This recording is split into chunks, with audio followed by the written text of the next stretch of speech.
Yeah!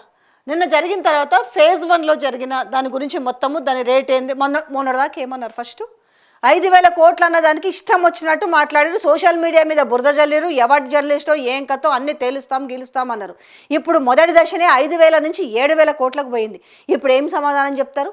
ఇక రెండోది, ఇక అంతా మీకు తెలిసిందే, మధు పార్క్ బ్రిడ్జ్ ఏంది, ఎన్ని ఇళ్ళు పోబోతున్నాయి. ఫస్ట్ ఫేజ్లో 10,000 కుటుంబాలు ఫస్ట్ ఫేజ్లో వాళ్ళు చెప్తున్న లెక్క ప్రకారమే రోడ్లో పడుతున్నాయి. నేను ఇంతకుముందు ఒక వీడియో చేసిన, మూసి ప్రక్షాళనకు ఎవ్వరూ అడ్డుకోవడం లేదు. ఫస్ట్ మీరు మూసి ప్రక్షాళన చేసి దాని తర్వాత మీరు ఏం చేయాలనుకుంటూ చేస్తే దానికి ఒప్పుకోవడానికి ఎవరైనా సిద్ధంగా ఉన్నారు. ఊకనే మేము మూసి పక్కన మేము ఒక కంటైనర్లు పెడతాం, దాంట్లో ఉండండి, దీంట్లో ఉండండి, మీరు సబ్జెక్టు డీవియేట్ చేసి మాట్లాడడం కాదు. ఇక్కడ నిన్న జరుగుతుంది పాపం. మీరు ఈ మూసి పైన పవర్ పాయింట్ ప్రజెంటేషన్ అనగానే అసలు సీఎం ఏం చెప్పబోతా అంటే అంత ఎలివేషన్స్ ఇచ్చిరు. మామూలుగా పిఆర్ స్టంట్స్ చేయలేదు. తీరా చూస్తే ఏం జరిగిందో మీరు చూస్తున్నారు. అయితే ఈ ప్రజెంటేషన్ చేస్తున్నప్పుడు ఒకసారి చూడండి, ఇక్కడ చూడండి. పాపం ఆయనకేందో అర్థం కాకుండా ఇందులో కొంచెం బ్లర్ ఉన్నాయి. ఇందులో అందరు కూడా ఈడ ఆయన తలకాయ పట్టుకొని కూర్చున్నాడు. ఈడ ఎవరు చాలా ఆసక్తిగా కదా చూడాల్సింది. అబ్బా అద్భుతంగా అర్థం కావాలి కదా ఫస్ట్ ఎట్లున్నదంటే వాళ్ళ ఎక్స్ప్రెషన్స్. నాయన ఫస్ట్ నువ్వు మూసీలో ఉన్న కంపునంతా బయటికి ఆ మురుగునీళ్ళని శుద్ధి చేయి, తర్వాత నువ్వు ఇవన్నీ గడుదువు, నీ ఏతుల కథలు తర్వాత అన్నట్టుగా. ఇక్కడ చూడ ఒకసారి, ఇక్కడ అడ్లూరు లక్ష్మణు, అజారుద్దీను, ఇక్కడ ఇంకొక ఆయన అయితే అర్థం కాకుండా ఉంది ఎవ్వరికి. అసలు ఇదంతా జరిగే పనేనా? అవసరమా? ముందు కావాల్సింది ఏంది?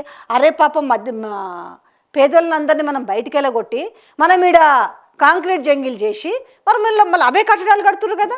అంటే వీళ్ళ వల్ల మీకు ఆదాయం రాదు కాబట్టి వీళ్ళ ఇండ్లన్నీ గుంజుకొని మనం బడా వ్యాపారవేత్తలకు అప్పచెప్తే మనకు లాట్ల డబ్బులు వస్తాయి కదా, అంతే కదా. ఈడ నేను కాదు, వీళ్ళందరూ ఈడ కనపడుతున్న వాళ్ళందరి ముఖాలు అదే ఎక్స్ప్రెషన్ ఉంది. వావ్ అనే ఎక్స్ప్రెషన్ ఎవ్వరి ముఖాలు కనబడతలేదు.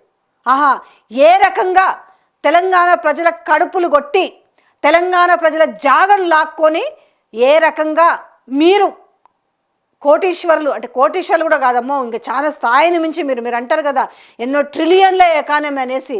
మీరు ఇది తెలంగాణకు సాధించే ట్రిలియన్ల ఎకానమీ కాదు, మీకు సంపాదించుకొని పెట్టుకోవడానికి ఆ ట్రిలియన్ ఎకానమీ వనికొస్తుంది అన్నట్టుగా ఈరోజు మీరు పిలుచుకున్న వాళ్ళలో ఉన్నాయి.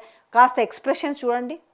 బేసిక్ ఫండమెంటల్ విషయాల్ని మర్చిపోయి మేము దాన్ని మీరు ఏ వేటిని అరికట్టకుండా పర్యావరణాన్ని ఎట్లా కాపాడతారు, కాలుష్యాన్ని ఎట్లా అరికడతారు?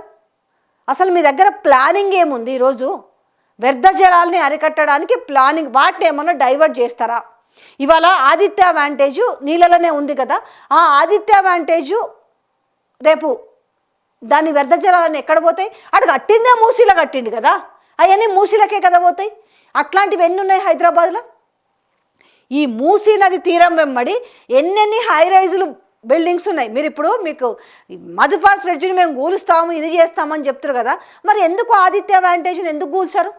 అసలు ఆదిత్య వ్యాంటేజ్ గురించి ఒక్క మాట కూడా ఎందుకు ఈ ముఖ్యమంత్రి రేవంత్ రెడ్డి మాట్లాడు?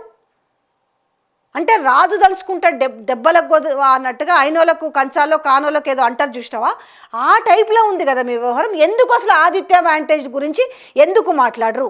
ఎందుకు నోటీసులు ఇవ్వరు? ఎందుకు దాన్ని ఆపరు?